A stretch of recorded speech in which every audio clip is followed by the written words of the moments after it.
This episode of Books and Boba is brought to you by The Tiger's Apprentice. Join the Chinese Zodiac warriors in the Paramount Plus original movie, The Tiger's Apprentice. Tom Lee is just an ordinary teen, but his life changes forever when he discovers he is part of a long lineage of magical protectors known as the Guardians. With his new friend Hu, a mythical tiger, and the other Chinese Zodiac warriors, Tom trains to take on an evil force that threatens humanity. The Tiger's Apprentice is now streaming exclusively on Paramount Plus. Head to ParamountPlus.com to try it free.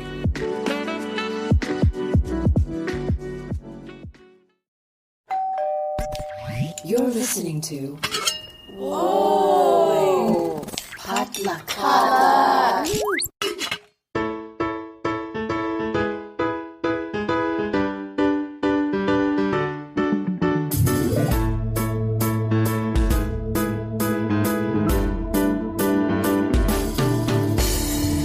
And hey everyone, welcome to Books and Boba, a book club and podcast featuring books by Asian and Asian American authors. My name is Marvin Yue. And I'm Rira Yu. And we are here today for an author chat with Sajni Patel, the author of A Drop of Venom, a new YA fantasy novel from Disney Hyperion's Rick Riordan Presents, which is a retelling of the Medusa myth taking place in an Indian mythology-inspired world. As always, Books and Boba is supported by our listeners at patreon.com/booksandboba, where if you join as a Patreon supporter, you can gain access to our Books and Boba members-only Patreon server, where you can talk to us and fellow club members in real time, as well as our monthly bonus podcast, Boba Chats. So definitely check it out if you want to support us at Books and Boba. Yeah, I was really excited to read A Drop of Venom because I am a Greek mythology girly, and Medusa is definitely a myth that has stuck with me as a woman, especially now that we're like in post-Me Too movement, because Medusa has kind of become like an emblem for female rage and female empowerment. So I was all for a YA book that was going to dive into such a heavy topic. And I was really surprised that this was under Rick Riordan and Disney's imprint, because we are so used to seeing middle grade magic from that imprint. Yeah, lots of dark topics and themes explored within this book, as well as a lot of action too. This is a very action-packed story about heroes and monsters, and it's almost hard to believe that prior to this book, Sajni mainly wrote YA and women's fiction rom-coms. Yeah. But obviously for those who are planning to read the book, there is a trigger warning in the beginning of the book, but it is a book that is very focused on sexual violence, trauma, healing, and just proceed with caution if any of those are your triggers. But without further ado, here is our chat with Sajni Patel.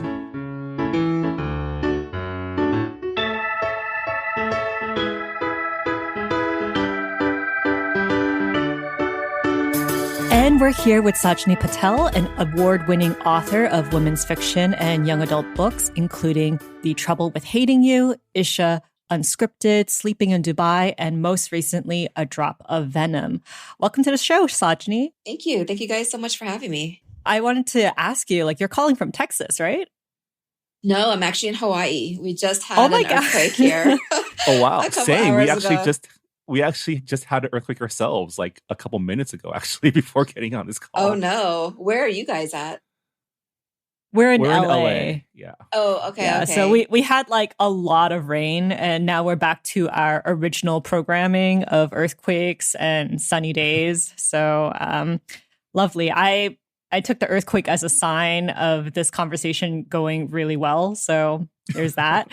But we always like to ask our authors, their background, how did they get started in writing? Were you always a storyteller? And as someone who did grow up in Texas, right? What was that like for you? Yeah, so I immigrated from India to Texas when I was 4, so I am pretty much a Texan. I lost my accent a bit, though.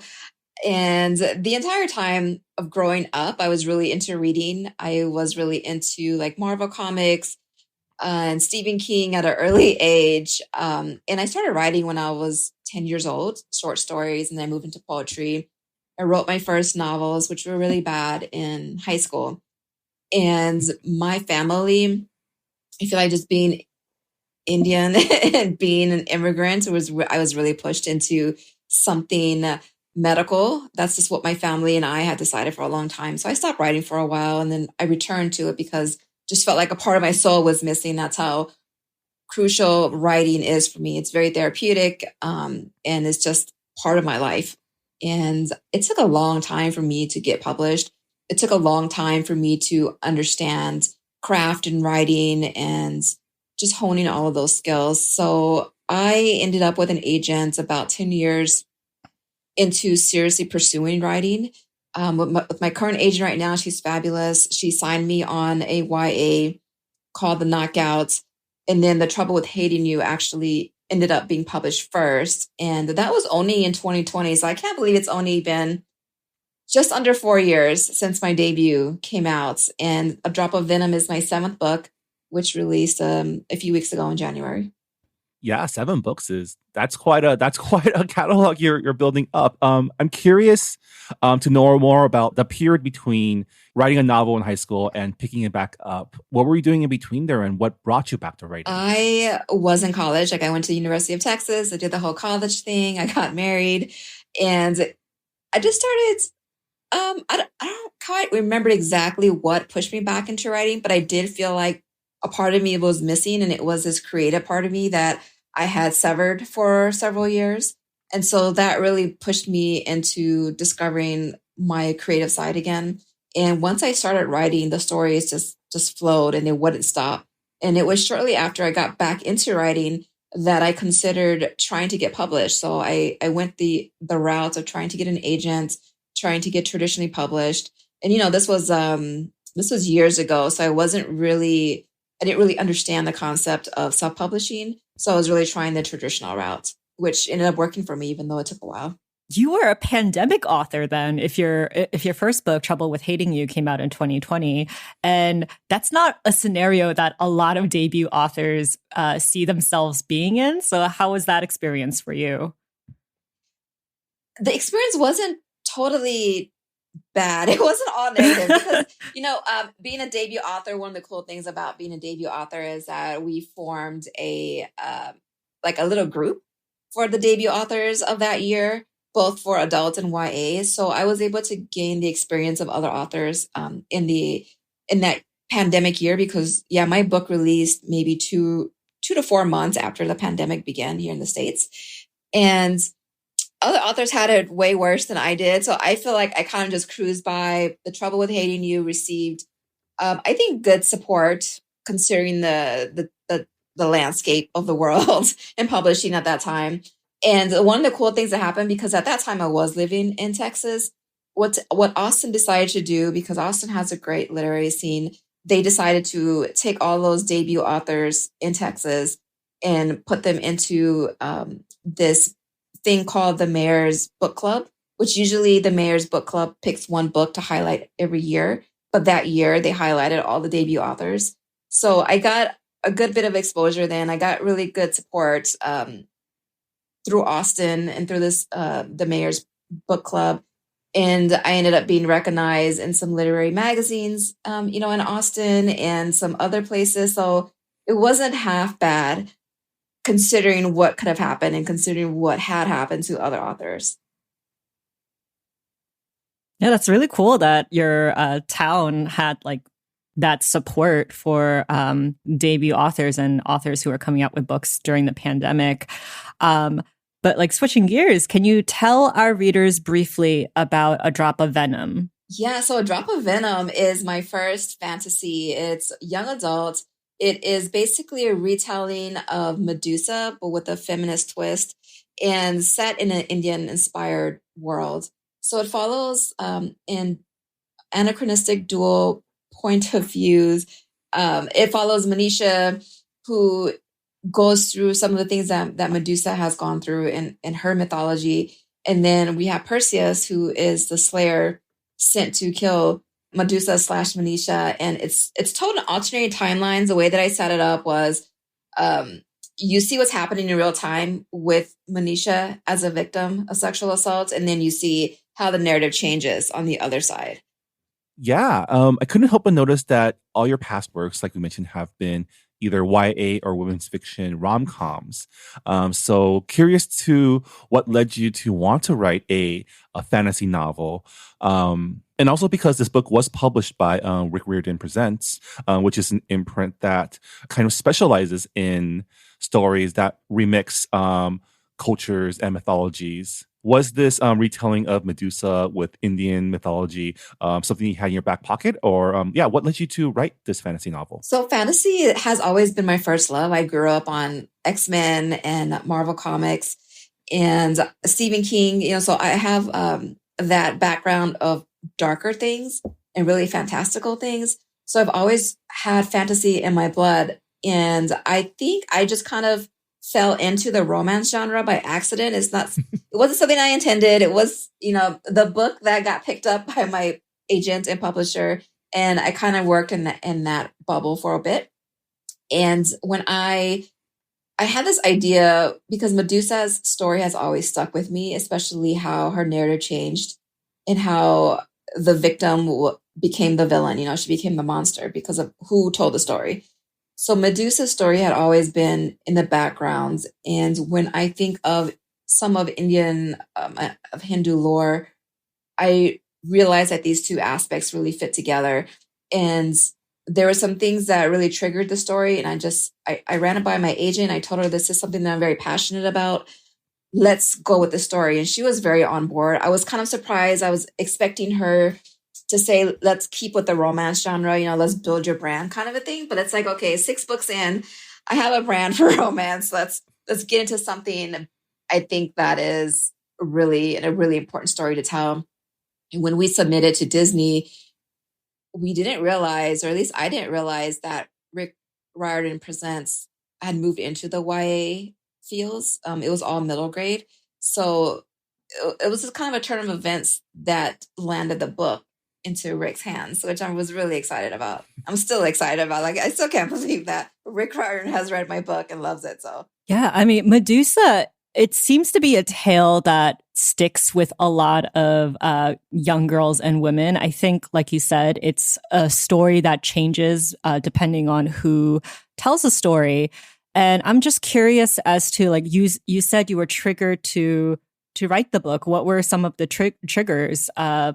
Like, did you see any other retellings that inspired it, or seen any art? So one of the topics hinted on in The Trouble with Hating You is sexual assault. So that's something that I can speak personally about. So that was one thing. But the thing that triggered the actual storyline, because it came together really quickly once it was triggered, was I think a lot of people are familiar with the statue of Perseus holding the head of Medusa, which is, is in Italy, and it's on display there. And it's basically Perseus, this quote unquote hero who slays Medusa, beheads her, and with the statue, he's holding a sword in one hand and Medusa's head in the other, and he's regaled a hero. Well, a few years ago, there was an unveiling of a statue in the front of the New York City courthouse of the opposite. It's Medusa holding Perseus's head. So I really encourage everyone to go check out this statue, because her expression is so formidable and fierce. And it says, someone else came to hurt me, but we're not going to have that today. And so she took care of Perseus, someone who was coming to not only kill her, but to use her body in a different way than she'd initially been used. Yeah, that statue, Medusa with head of Perseus. I heard that it was like, you said it was like exhibited in front of a courthouse. And I remember it was during the Harvey Weinstein trial when he was being tried for sexual assault of various women. So yeah, like I thought maybe you might have been inspired by that statue. So it's really cool that you mentioned it. Yeah, that's a very powerful statue. And you're right. It was exhibited for the Me Too movement, for all the sexual assault survivors who've had to keep quiet, who society has told them they don't have a story to tell, who have been, living in fear, traumatized, and the perpetrators have never been held accountable. So the statue is saying, we're not going to keep doing this. We're going to hold assailants accountable for what they're doing. Yeah, I think the Medusa myth is a really interesting story to build off of because it's something that pop culture has taught us is one way. And, a lot of us think of that story as one of a hero slaying a monster. But the full story is there in the text, right? Like Medusa was a priestess who got cursed to become a monster by the Greek gods because of a very petty reason. And those themes of like who gets to decide who the monsters are, you explore that really well in your book. Thank you. Medusa is just one of those stories where she was failed, by people that she honored in society and just everyone around her. And it's, as you mentioned before, it's a story that really sticks with a lot of girls and women. Yeah, because in the original myth, Athena curses Medusa and transforms her into a monster with serpent hair as punishment for being raped by Poseidon, and it's out of jealousy as well. But in your book, you change that story. You make Manisha's transformation seem more like an awakening rather than a punishment or curse. So I'm just curious as to why you decided to write Manisha's power that way. What were some challenges when you were developing her story arc? Yeah, so one of the things that I really looked into was how a survivor deals with trauma.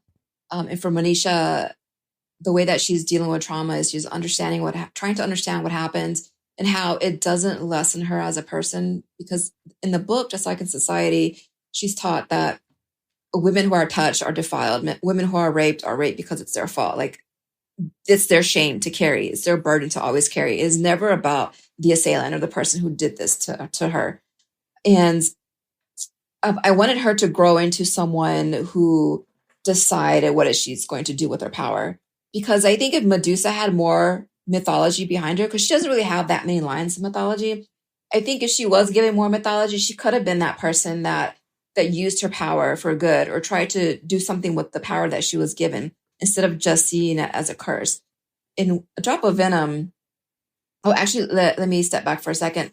With Perseus, the reason Perseus went after Medusa was because the woman he loved, Andromeda, was being sacrificed to the Kraken because her mother, I believe, likened her beauty to one of the gods, and the gods took offense. Like, going back to what you said before, the gods were petty. Mythology was really petty.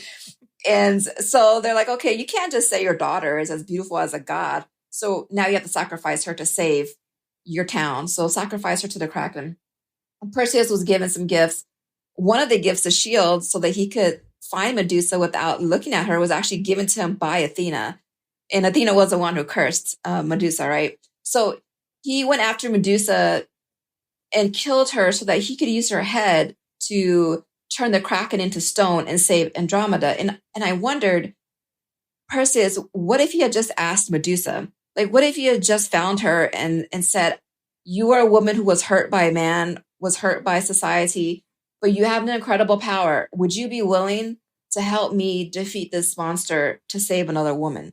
And I think Medusa would have said yes. Like, Medusa would have taken the opportunity to, quote unquote, prove herself to society that she wasn't a villain, that she wasn't a monster. So that was one of the things that I really thought about as I was writing A Drop of Venom. What if someone had just asked Medusa for help?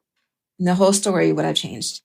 Yeah. So you have this base, which is the Medusa and Perseus myth, which is Greek mythology, but you also infuse your book with a lot of Indian mythology, Indian culture. Can you talk us through your process in, creating that world? So Medusa has the snakes for hair, right? Even though Manisha doesn't have that in my book. But in Hindu mythology, there's this benevolent race of beings called the Naga, who are sometimes depicted as half human, half serpent, or sometimes they can shapeshift from serpent to human. And I knew that those two pieces fit together. And until I saw that statue, I didn't know how to make that work. But it just seemed like a very natural fit. And there seems to be beings, like snake beings, across many cultures. So that was one of the things that I brought into the story. With the Greek mythology part, I just kind of took the overall story of Medusa, but then I added, monsters and lore from different parts of India. The lush environment of jungles, canyons. There's a turtle with a biosphere on his back, which is kind of representing the world turtle depicted in Hindu mythology. There's mentions of elixirs of immortality that's part of the mythology, and just like all these little tidbits. So there's nothing very striking or very sudden about the shift in mythology. It's just the entire world is created with like little tidbits from India.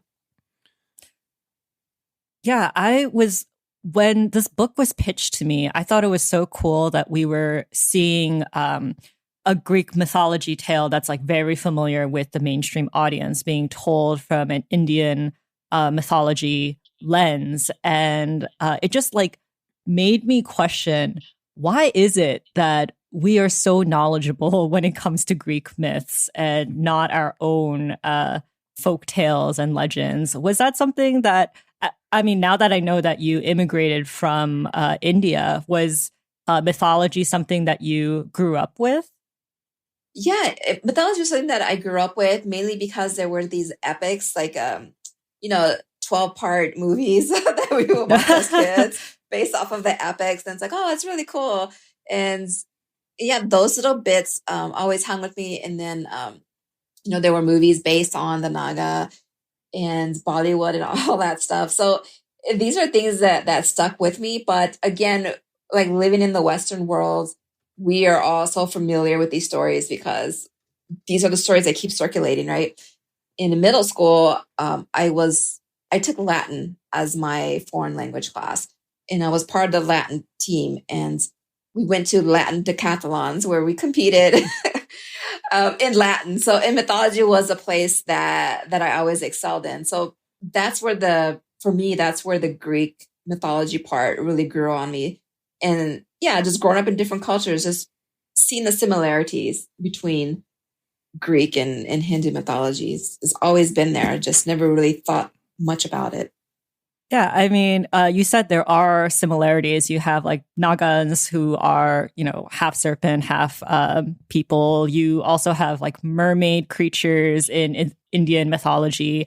But what is a creature that is very unique to Indian mythology? Oh my, I don't know how to answer that question. I know I can answer what I made up taking something that I recently learned about. I think the mythology that I grew up with based on the epics, they're more about demons, like in the form of humans instead of actual monsters. That's what I grew up with, like the Asura, which is something that I'm writing about right now in the second book to the series. And I think that's really interesting because you're seeing monsters in human form. So you're seeing what mankind or humans can do to each other that makes them monsters. Whereas in mythology, they were originally more demonic or monstrous. And in the epics, they have the abilities and they act like humans. So I wouldn't say there's a monster that really stuck out with me, but the Asura are a type of demon in human form that really stuck with me. Yeah, so like we mentioned, your book covers a lot of dark but very timely topics about, sexual assault and misogyny and violence against women. Can you talk to us about threading that needle of, telling a story for young adults, but also maintaining those dark topics and violence? So originally, because of the darker themes, I didn't know if this was going to go adult or YA. So I tried it one way and the other, and YA is what ended up happening. And I thought when I sold this book to Disney, and especially Disney being Disney, I thought surely they're going to have me cut back on the violence. And they said, no, you can go as dark as you need to tell a story. And so I really appreciate that because a lot of the story has to be dark. And it's not dark for the sake of being dark or violent for the sake of shock value. It has to do with the story. It has to do with the times that's happening in the story and a bit of conversation of what happens in real life. Because, yeah, like you said, these are dark themes. And I don't think there's anything that's very gratuitous, but it is definitely on page. So readers should be aware that these things are definitely on page. Yeah. And in the beginning of your book, you do have trigger warnings. And was that something that you always planned to have, even if it went into adult fiction? Because you said that you weren't sure if it would go into YA or adult at first.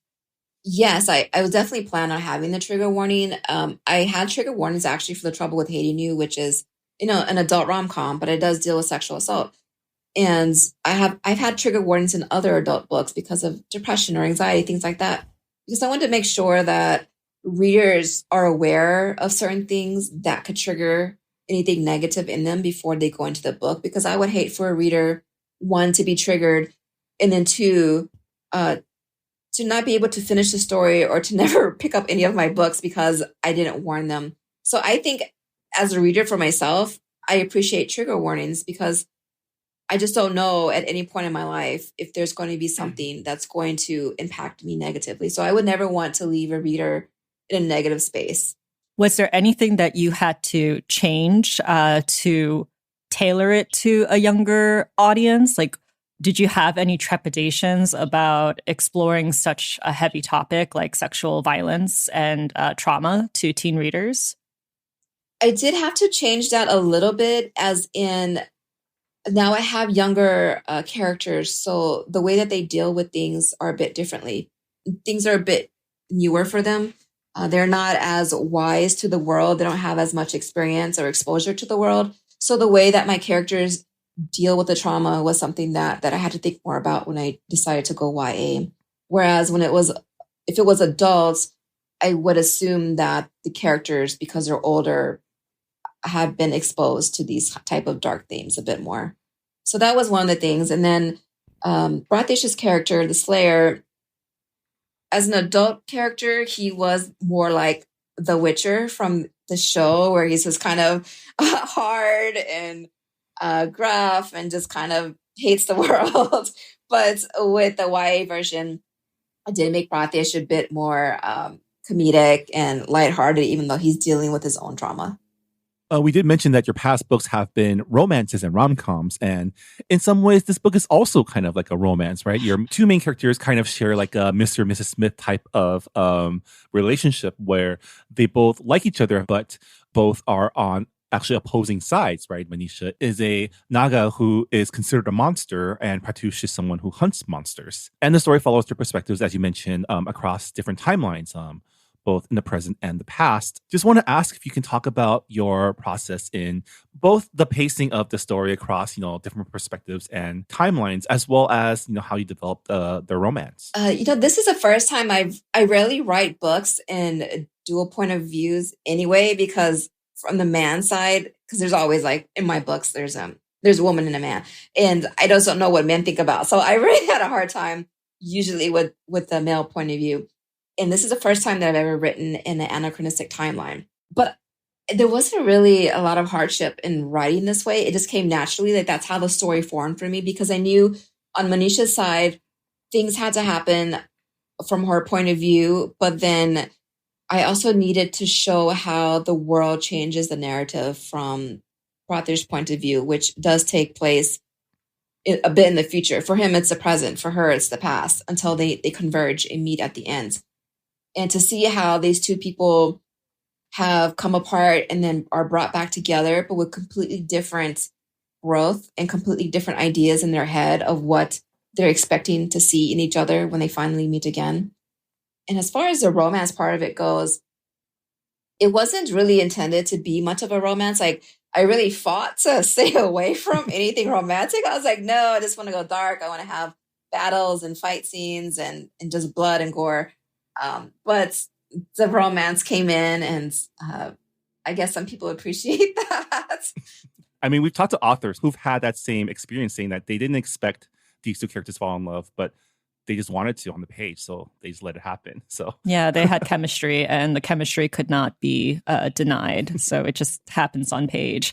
I really did thought the changing timelines and changing POVs really worked in your favor. I like the fact that Pratouche's POV, it was set in the future after what happened to Manisha. And it was really interesting to see how stories got warped by the patriarchy, pretty much, changing the women from victim to monster.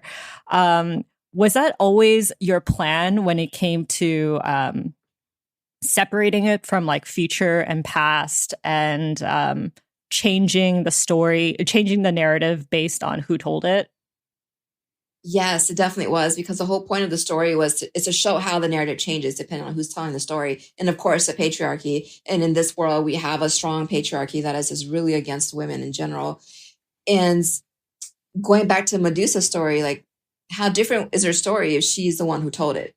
And how different is the story because of the one that we know today? And to show also that the things that Manisha was doing, you can decide for yourself if those are wrong things, incorrect things. And the whole point of the story is to not only show how the narrative changes and how easy it is to vilify a person, especially a victim, especially a woman, but to also answer the question of what is a monster? Like, what truly makes a monster? Who is a monster in this story? Yeah, I mean, I just wanted to ask you, like, because Manisha is on this path for vengeance, like, what are your personal thoughts on like the principle of an eye for an eye? Do you think there is a difference between accountability and revenge? There's definitely a difference. So I wouldn't say that Manisha is on a quest for vengeance. She's on a quest to find her family, but things happen along the way where she's just like, I can't sit back and let these things happen. So at some point, maybe in the beginning, it was more about accountability and helping others because she knows that situation, because she's been in that situation. But then at some point, it does get to the part where you're like, accountability may not be enough. Like, the system is not changing. The thoughts, the people, they're not changing. So is it wrong? And that's one of the things that Rick Riordan mentions in his letter at the beginning of the book. Is it really wrong? Would you, if you had these powers, would you exact vengeance? And I think like that's such a powerful question, because I feel it in my bones that if I had that kind of power, like, you know, I don't know, would I be a hero or a monster? I don't know. There's such a fine line, but how can you force accountability on people that do not see it for themselves? This is the kind of the question. I think there's something to be said about how it seems like revenge stories have become very much in vogue lately in media, both in books and also, on TV and movies. We see this trope a lot in Korean dramas, for example. And I think there is a lot to relate to someone who, is seeking vengeance for being wronged by people in power, right? Like, I think that's something that a lot of us can relate to, actually, living in today's late capitalist society. Can you talk to us about developing that revenge story, right? Manisha is someone who has very justified reasons to be angry.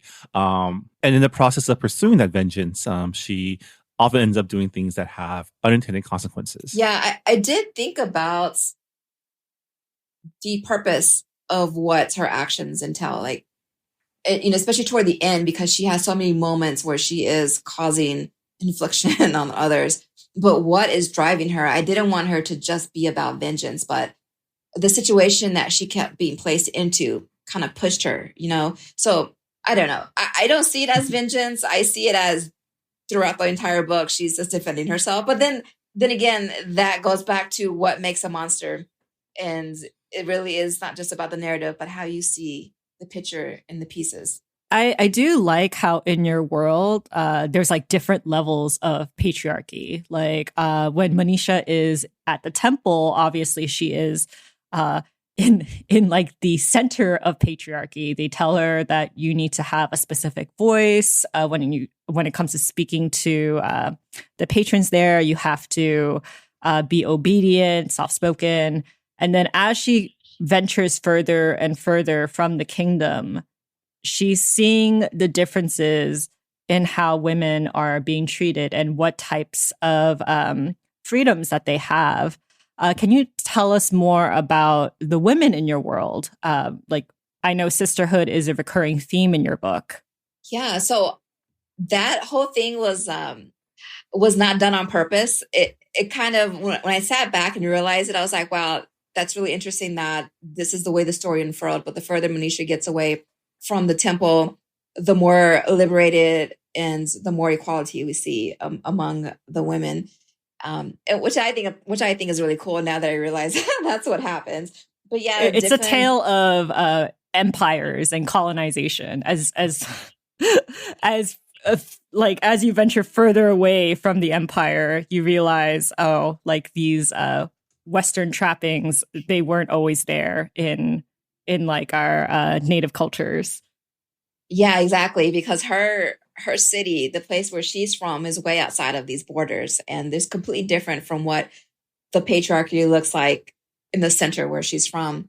And sisterhood was something that I had to think about as well, because I wanted to make sure, like in the beginning, she's kind of put into a situation partly because of another woman. And I didn't want that to be the thing that sticks with readers, like women on women violence. So I made sure that Manisha was able to see women of various levels in their society and various levels of confidence and various levels of everything as she moved around the kingdom. So we have some very strong women like the Yakshini that she meets by the river, who's kind of like opens her eyes to what really happened to her and starts the question of, what are you going to do about it? What are you going to do about this person who hurt you in such an awful way? Maybe that's where vengeance does begin. It was like, are you going to go track him down? Are you going to hold him accountable? Are you going to do to him what he did to you?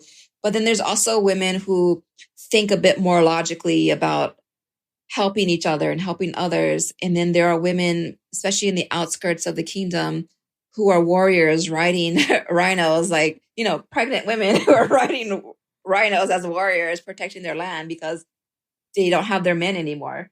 And in Manisha's own city, in the very beginning, she talks about watching her mother and aunts, even her father, people who were scholars and gardeners turn into warriors because that's what the world turned them into for that moment in time. Like they rose to the challenge.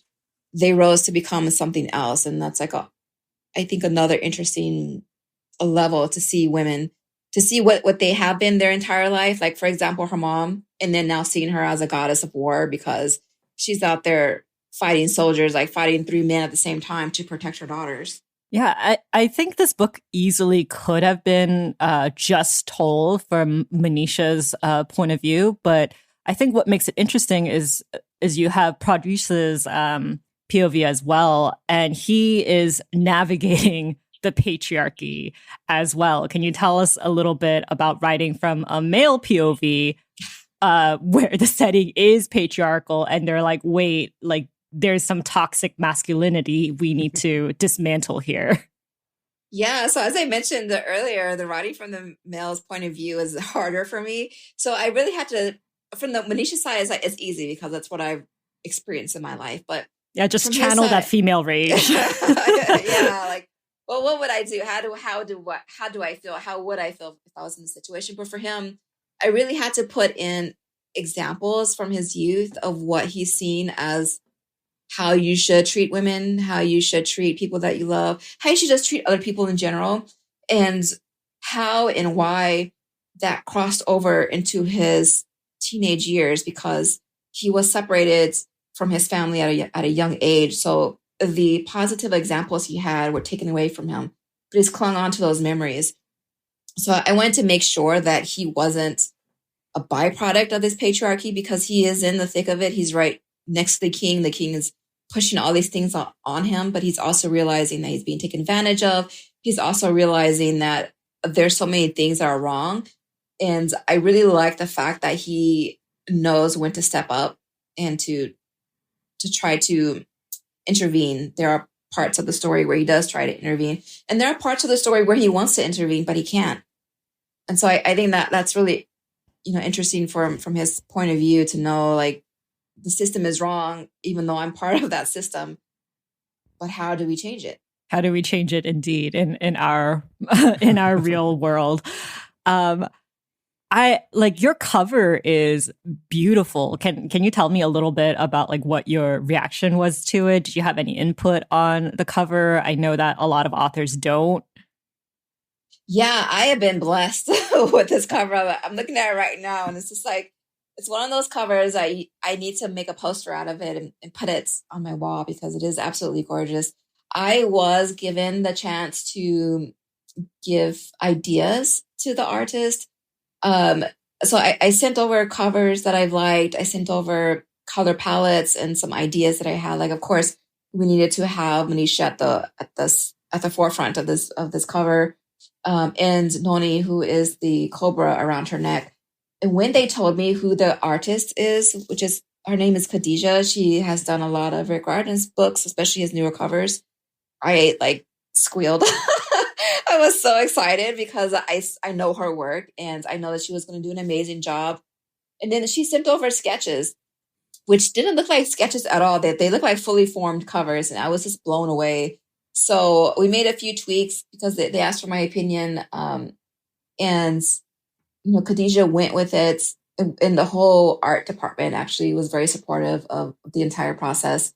And I squealed again when I saw this picture, or when I saw the cover, because on a PDF, or PDF, JPEG, whatever, it's absolutely stunning. But in person, it's even more stunning to see the details, because she has like little freckles, on her cheeks. She has these glossy lips. She has the glowing eyes and everything. And then the back of the cover is Bratish, which I was not expecting at all. This was a total surprise and a gift to see him on the back cover, and his eyes are glowing. It's purple. It's everything. I loved it. And I have the cover to the next book. And I love that one too, because it's also by Khadija. Yeah. Speaking of your next book, can you share anything about it? Will we be seeing more Greek and Indian mythology fusion?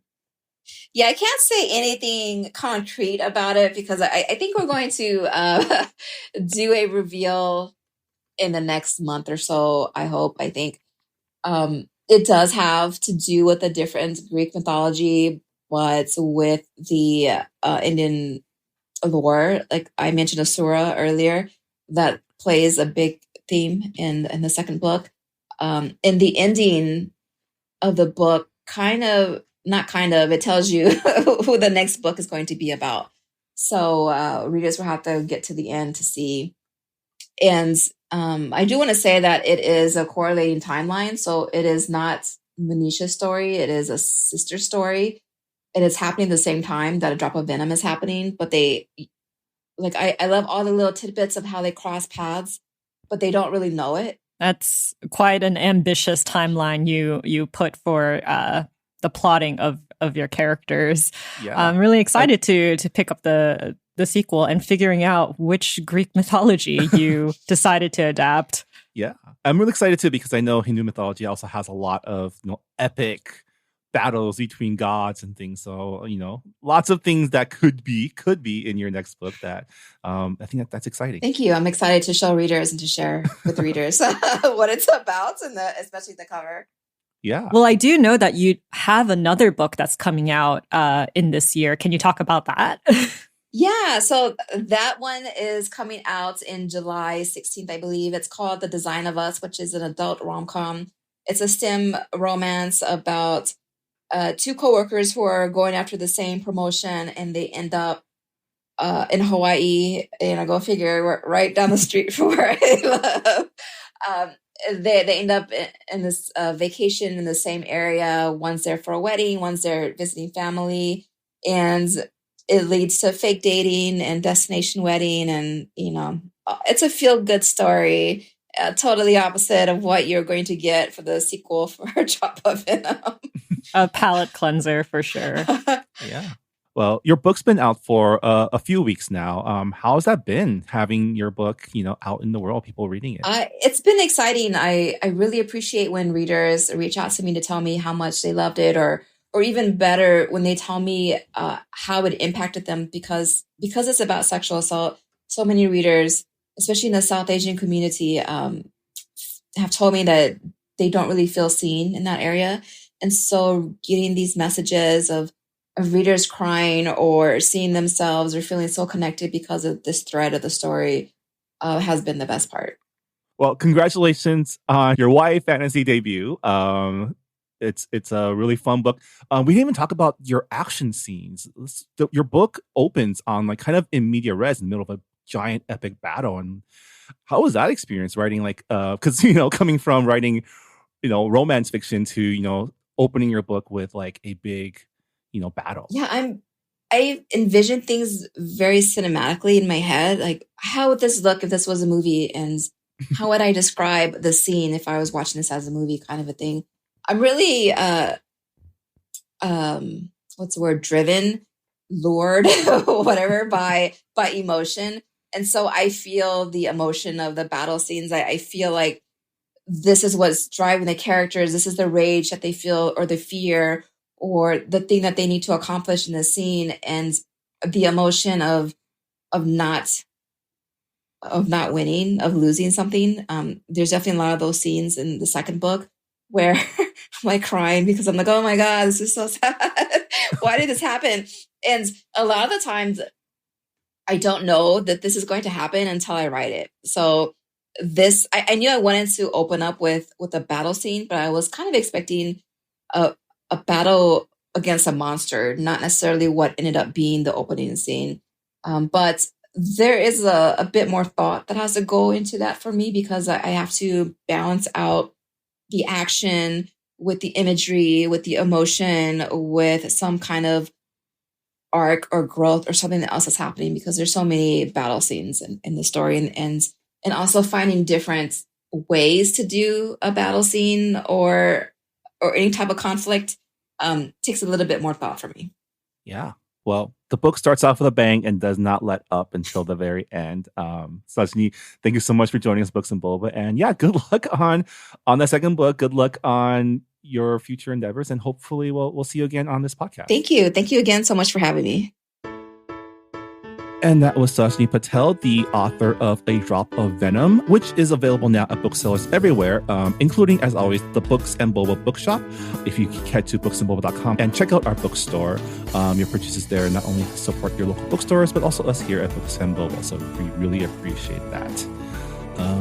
But yeah, before we go, just a quick reminder that our February 2024 book club pick is Untethered Sky, a novella by Fonda Lee, which follows the story of a girl on a quest to hunt down the monster that killed her family with the help of her giant bird, which is a rock. Rock as an ROC, not like an actual stone rock. The giant mythological bird from like Middle Eastern mythology. We're looking forward to discussing this book with you all at the end of the month.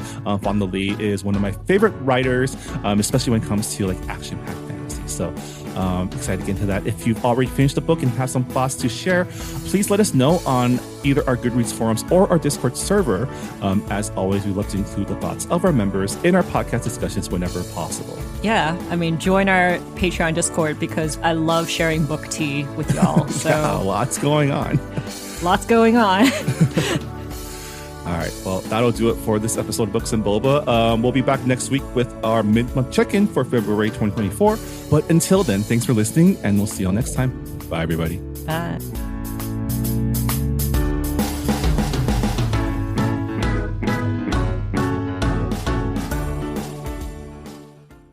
Hey, Brian, did you go to Saturday school as a kid? I sure did. Did you? Totally. Well, at our podcast, Saturday School, we don't teach a language, but we pass along the culture that we do know. And that's Asian American pop culture.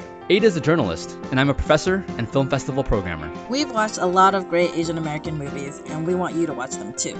Come listen to us as we look back at the pioneering films that have led us to today.